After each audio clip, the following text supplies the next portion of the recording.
Bienvenue sur Indépendante et Authentique, le podcast pour booster ton état d'esprit et ton entreprise. Je suis Pêche et j'accompagne les entrepreneurs à croire en elles, à développer leur activité et à garder un état d'esprit positif et motivé.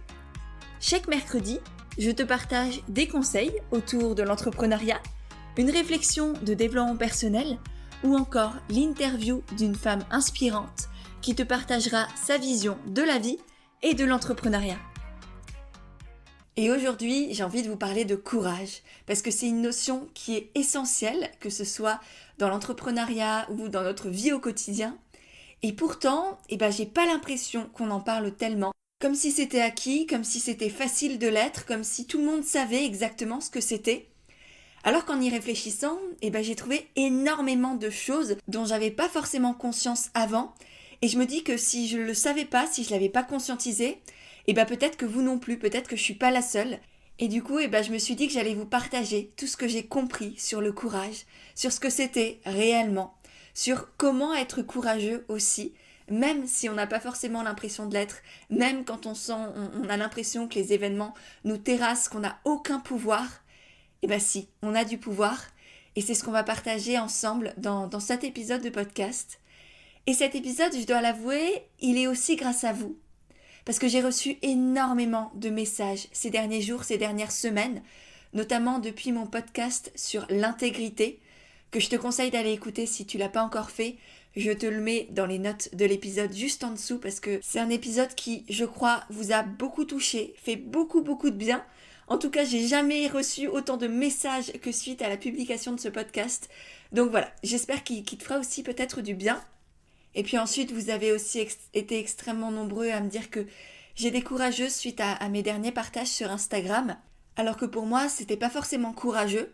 Donc ça, c'est la première chose qui m'a donné envie de créer ce podcast.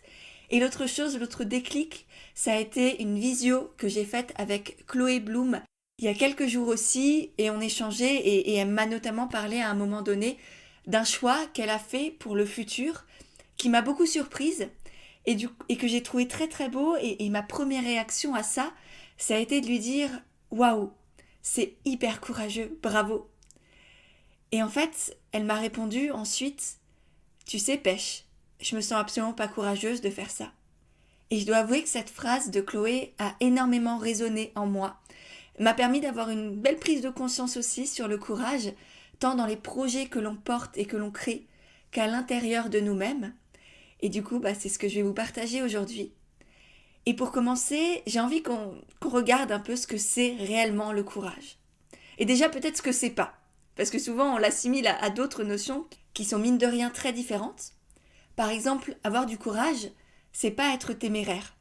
Être téméraire, c'est ne pas avoir forcément conscience de sa peur ou du danger, manquer de discernement et y aller sans se préoccuper de ce qui pourrait nous arriver.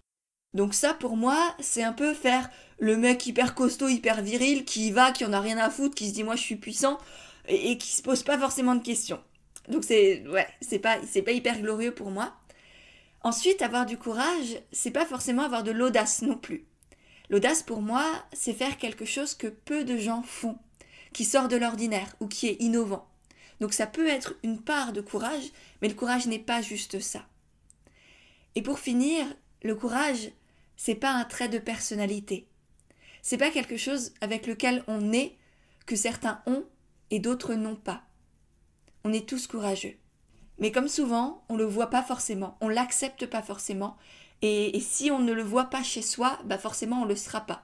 Mais on a cette capacité, cette puissance, cette possibilité, ce potentiel en fait intérieur d'être courageux, et c'est à nous d'aller le chercher, de le libérer et de le laisser nous traverser. Et du coup, avec tout ça, qu'est-ce que c'est le courage ? Le courage, pour moi, c'est d'avoir peur et d'y aller quand même. C'est de se confronter réellement à cette peur, quelle qu'elle soit. Ça peut être une peur très très importante pour nous, ou une petite peur du quotidien. Peu importe, on la juge pas, c'est une peur, ok, elle est là.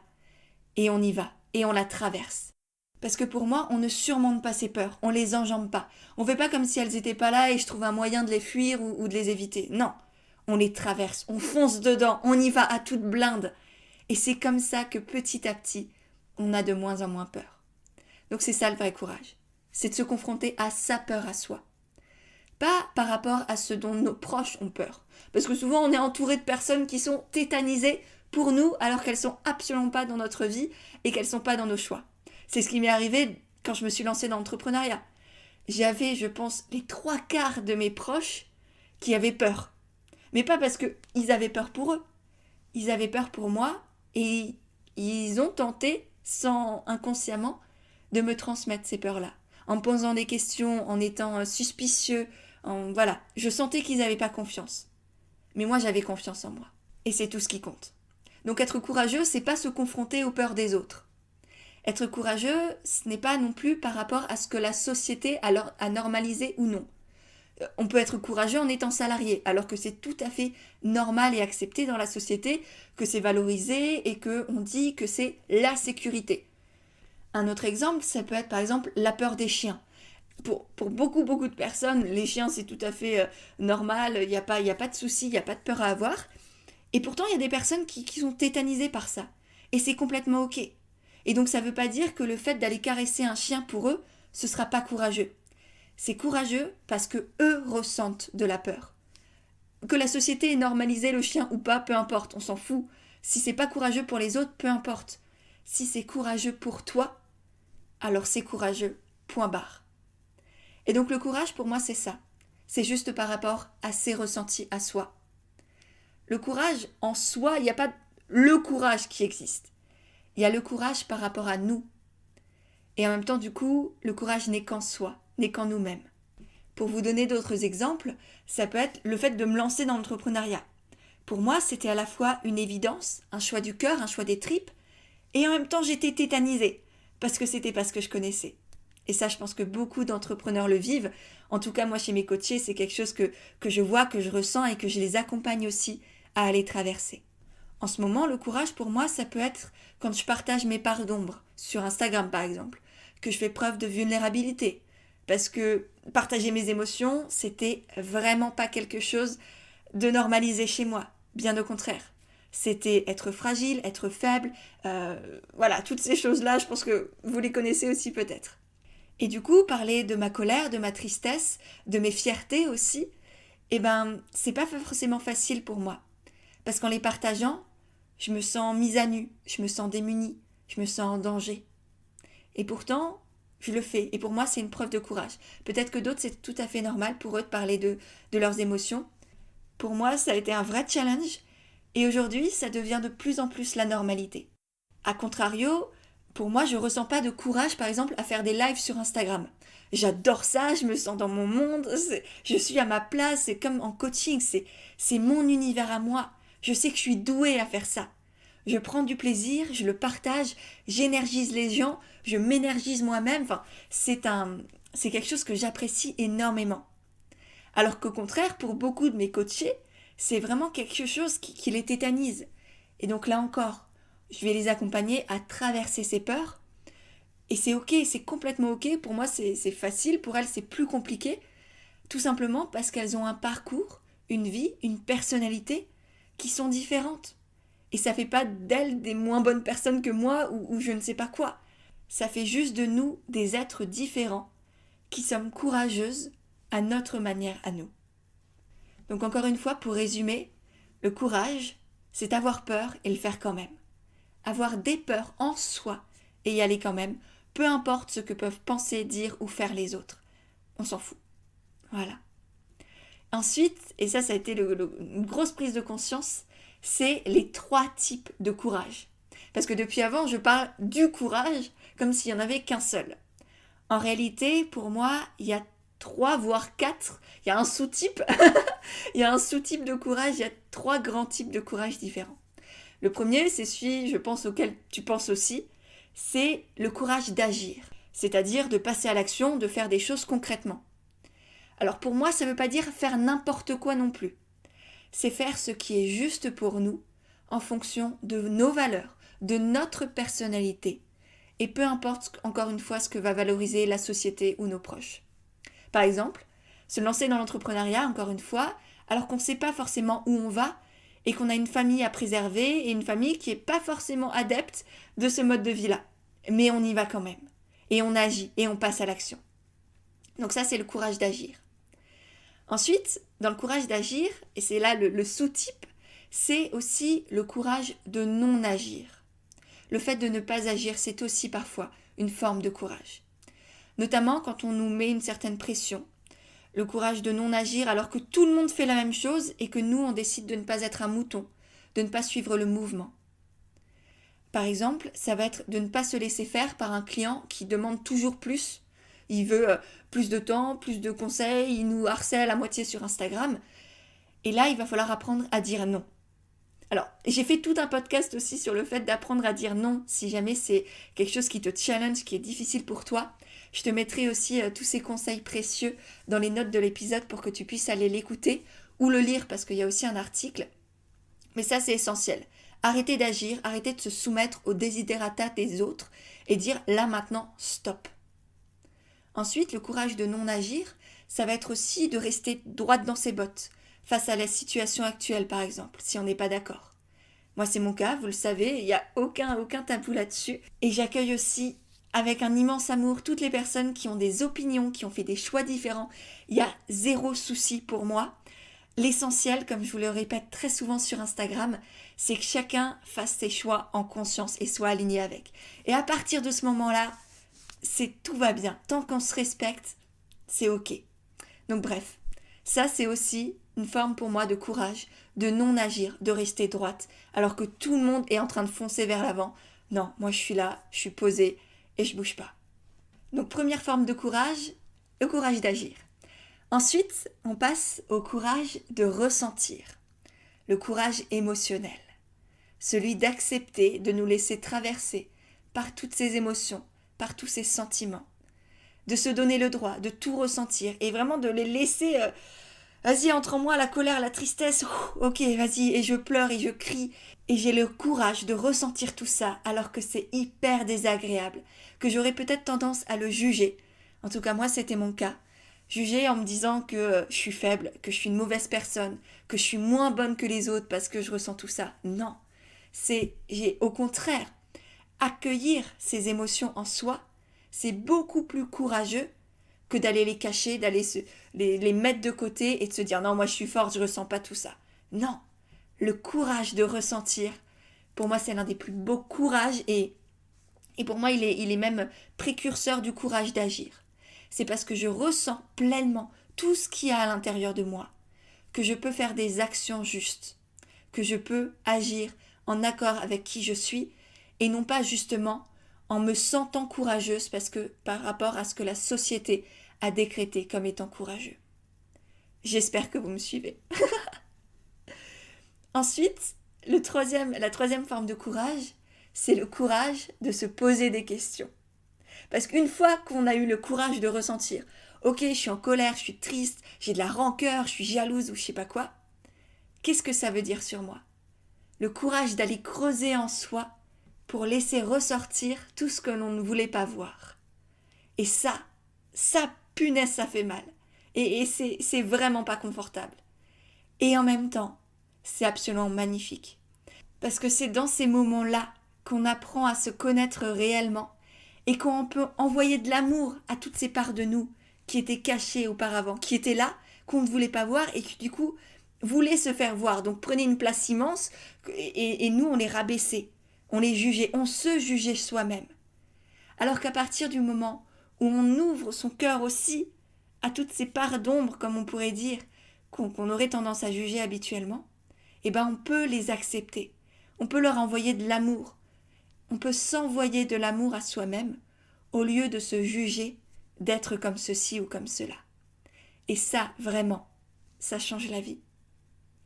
Et l'autre forme de ce courage de se poser des questions, c'est non plus de se poser des questions sur soi-même, mais de se poser des questions sur ce qui nous entoure, sur le monde, de remettre les choses en question. Et ça aussi, c'est courageux, parce que c'est tellement facile et tellement confortable d'avoir l'opinion des médias, de nos proches, de ne pas faire de vagues. Ouais, c'est facile, c'est easy. Mais est-ce que c'est vraiment ça à vivre? Je ne sais pas, je suis pas sûre. Parce qu'à force d'acquiescer aux opinions des uns et des autres, on devient lisse, on devient plat, on devient invisible et on s'éteint petit à petit. Et pour moi, il y a une certaine forme de mort en ça, en acquiesçant constamment à ce que les autres disent et en ayant la pensée de la majorité.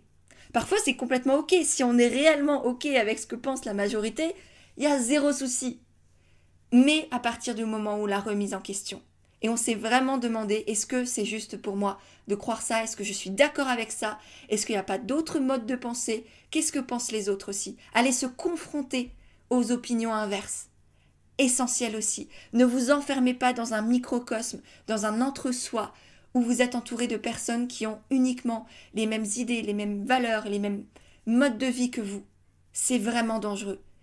Même si vous avez l'impression d'être dans votre vérité, que vous savez, eh ben je suis désolée mais non.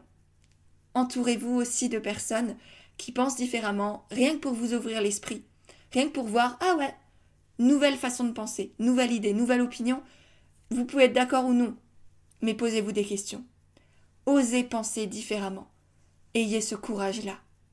Et évidemment, je ne vais pas vous laisser sur ces mots parce que je suis bien mignonne à vous dire « ayez du courage bordel ». J'ai quand même envie de vous partager quelques conseils en toute humilité. C'est ce qui a marché pour moi, pour avoir vous aussi du courage, pour avoir le courage d'oser, d'être vous-même à 110 000%. Premier conseil, ce serait, on va commencer très simple, mais de vous autoriser à voir le courage en vous. Parce que souvent c'est ça, la première barrière, on va dire, à être courageux, c'est qu'on ne soupçonne pas, qu'on n'accepte pas de pouvoir être courageux. Alors arrêtez de vous rabaisser, arrêtez de vous comparer. Et je sais que c'est pas facile. Là encore, si vous avez tendance à vous comparer, j'ai fait tout un épisode de podcast sur le sujet que vous retrouvez aussi dans les notes de l'épisode juste en dessous. Et vraiment, c'est une base de la base. La comparaison, ça peut être sain, mais bien souvent, pour l'avoir vécu moi-même et accompagner beaucoup de coachés à déconstruire aussi cette tendance, cette habitude à la comparaison, ben ça peut être extrêmement destructeur. Donc arrêtez de vous rabaisser, arrêtez de vous comparer et prenez conscience de cette force de courage que vous avez en vous. Vous n'êtes pas moins que les autres. Vous avez aussi cette capacité-là. Le deuxième conseil pour avoir du courage, c'est de ne plus avoir peur de la peur. La peur, elle est là, elle sera toujours là. Et elle ne va pas disparaître au fur et à mesure du temps. Elle peut s'amoindrir peut-être, mais elle reviendra toujours, elle sera toujours là, sous plein de formes différentes. Et tout ce qu'il va vous falloir apprendre à faire, encore une fois, c'est de la traverser. Et une image que j'aime beaucoup, c'est de voir la peur comme une cascade. Vous savez, comme dans les films ou les dessins animés où il y a le trésor caché derrière la cascade et il faut que le héros ose traverser l'eau et il a l'impression que c'est un mur qui va se faire étouffer par tout ça, que ça va lui tomber sur le corps et qu'il va être emporté dans la rivière ensuite. Non, il la traverse, il y a un petit chemin sur le côté. Pour la traverser, il fait noir, il fait sombre, il y a l'eau, il y a du bruit, c'est glissant au sol, mais on y va, on traverse cette cascade qui est juste un faux mur en fait. Ça coule, mais on la traverse et là on trouve le trésor. Et on est conscient en fait que derrière cette cascade, il y a juste la vie qui continue et peut-être un nouveau monde merveilleux qui s'ouvre à nous.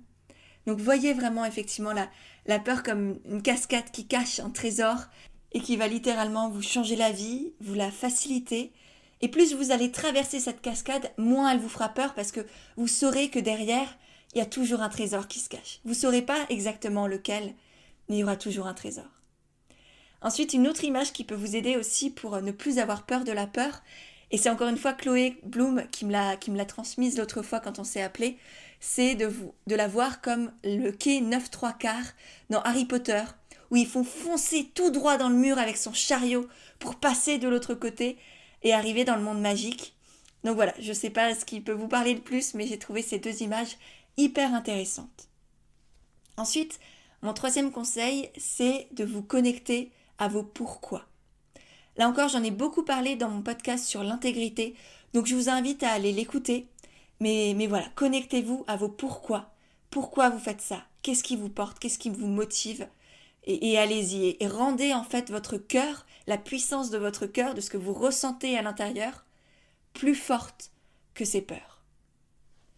Quatrième conseil, ce serait de s'ancrer et de trouver la sécurité en vous-même. Parce que bien souvent, on va chercher la sécurité à l'extérieur. Dans le salariat, dans l'argent, dans nos proches, dans l'amour des proches, dans les félicitations, les témoignages clients, etc. Mais non. La sécurité, elle est d'abord et avant tout en vous. Et c'est à partir du moment où on se sent en sécurité qu'on est capable d'être vulnérable, d'aller se confronter à ses émotions et ensuite de les partager. Donc vraiment trouver cette sécurité en vous, elle est là, elle est en chacun de nous. Je sais que c'est facile à dire, mais je suis certaine que vous allez la trouver. Et pour finir, dernier conseil, ce serait de prendre du recul sur les risques. Parce que bien souvent, on se raconte des sacrées histoires. Et ça, je le vois chez mes coachés à chaque fois. Et je dois avouer que ça me fait toujours assez sourire parce que c'est hyper intéressant. Et je le vois aussi chez moi, évidemment. Je suis la première à me raconter des histoires faramineuses sur tout et n'importe quoi. Mais vraiment, notre cerveau, il est beaucoup plus doué que Spielberg ou je ne sais qui. Et il s'invente des choses assez inouïes. Donc prenez du recul sur les vrais risques qu'il y a à traverser cette peur. Qu'est-ce que vous risquez réellement? À part être fier de vous. Parce que mine de rien, le seul risque que tu prends à être courageuse, c'est d'être fier de toi à la fin. Peu importe ce qui va se passer, tu l'auras fait, tu seras fier de toi. Et c'est comme ça qu'on gagne en estime de soi et en confiance en soi.